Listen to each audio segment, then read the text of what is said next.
My name is Jennifer Broderick Sidwell, and this is the story of my dad, Roger C. Broderick. Dad was born July 5th, 1949, in Hurricane, Utah. He was the sixth child born to Clement and Marie Broderick. When Dad was 2 weeks old, Grandpa moved his family to Fish Lake, where he was working for the summer. Here is a picture of Dad and Grandpa just before Dad's first boat ride. Grandpa Broderick loved his daughters, but was tickled to finally have a son. Dad spent his childhood living in Rockville, Hurricane, Las Vegas, and Orem.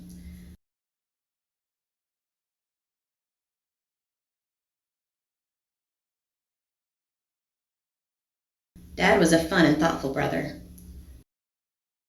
Throughout his life, he was always coming up with new and creative games and fun things to try. One time, he put some old cushions on some boxes and showed his siblings how to run and flip over them.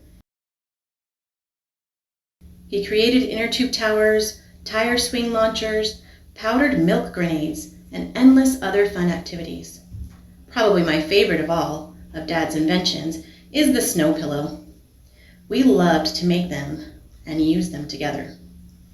In 1967, Grandpa Broderick moved his family to Midland, Michigan. This proved to be a great blessing for Dad.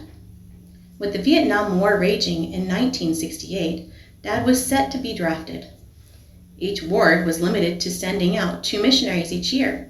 If the family had stayed in Orem, it is unlikely Dad would have been able to serve. But the ward in Midland was small, so he was able to defer his military service. He served in Los Angeles, California. After finishing his mission, Dad came home to Orem, where his family had moved to while he was gone. It didn't take long for the Orem girls to notice this handsome and newly minted returned missionary. My mom, Linda, first saw him when he spoke about his mission in her ward. She thought he was cute, so she followed and watched him get in his car. She was less impressed when he fishtailed his car in the snow, leaving the parking lot. But his smile and greeting overcame that feeling when she saw him next at a singles dance. They were married June 11th, 1971, in the Salt Lake Temple. But Uncle Sam was waiting for Dad's return.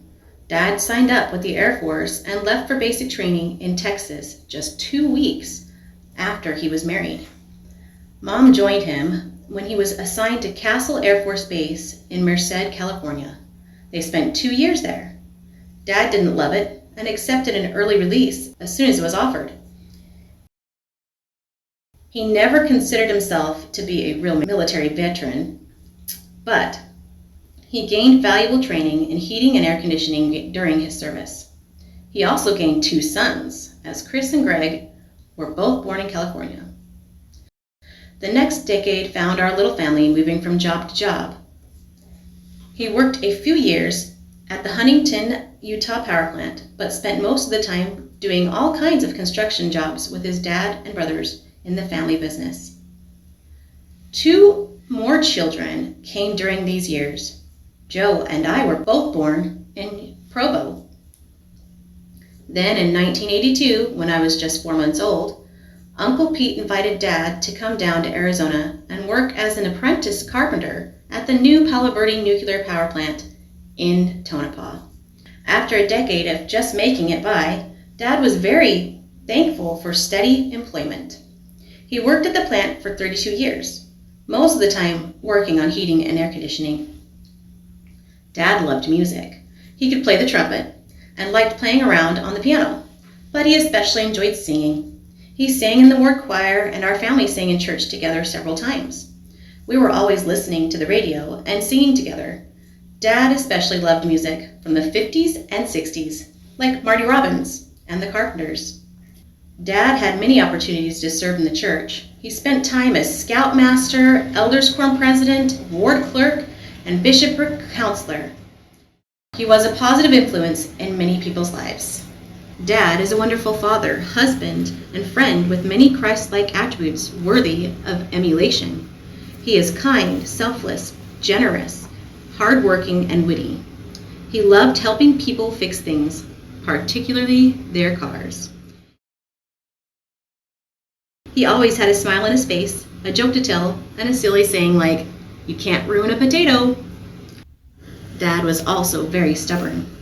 When he would get a cold, he would say, "I don't have a cold," and his symptoms would go away. Dad found out he had cancer in 2013. He was always healthy throughout his life, so he felt he would be able to beat cancer too. And he did for a while, but eventually succumbed to it. He passed away December 20th, 2014.